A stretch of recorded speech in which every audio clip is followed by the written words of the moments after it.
Kejaksaan Agung melalui tim penyidik Jaksa Agung Muda Bidang Tindak Pidana Khusus atau Jampitsus, resmi menetapkan saudari MW, ibu dari terpidana Ronald Tanur, sebagai tersangka dalam kasus dugaan suap dan gratifikasi terkait perkara pidana umum di Pengadilan Negeri Surabaya.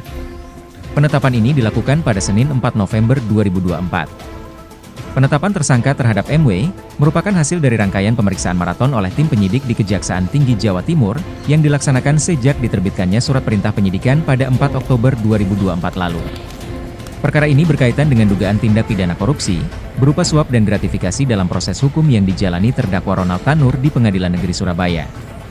Kronologi perbuatan tersangka MW, yakni MW menghubungi LR seorang penasihat hukum agar bersedia menangani perkara Ronald Tanur. Kemudian pada 5 Oktober 2023, MW dan LR bertemu di sebuah kafe di Surabaya untuk membahas perkara tersebut.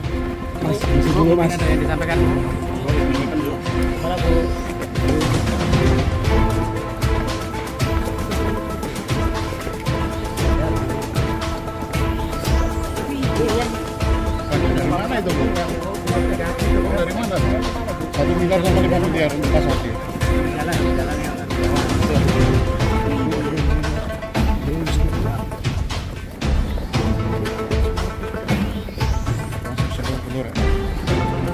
Lalu, pada 6 Oktober 2023 dalam pertemuan lanjutan, LR menyampaikan kepada MW mengenai biaya yang diperlukan untuk pengurusan perkara.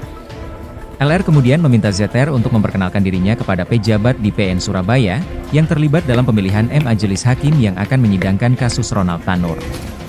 MW dan LR akhirnya menyepakati biaya pengurusan perkara, dan MW bersedia mengganti setiap pengeluaran LR terkait perkara tersebut.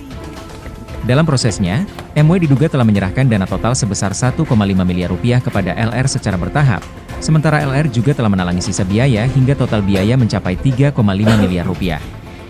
Uang tersebut diduga diberikan kepada 3 hakim di PN Surabaya, yakni tersangka EID, HH, dan M. MW kini ditahan selama 20 hari ke depan di Rumah Tahanan Negara Kelas 1 Surabaya Kejaksaan Tinggi Jawa Timur, berdasarkan surat perintah penahanan tertanggal 4 November 2024. Atas perbuatannya, tersangka diduga melanggar pasal 5 ayat 1 atau pasal 6 ayat 1 huruf A, Jonto pasal 18 UU nomor 31 tahun 1999 tentang pemberantasan tindak pidana korupsi, yang telah diubah dengan UU nomor 20 tahun 2001 Jonto pasal 55 ayat 1 pertama KUHP. Dari Surabaya, Jawa Timur, tim Raden TV, melaporkan.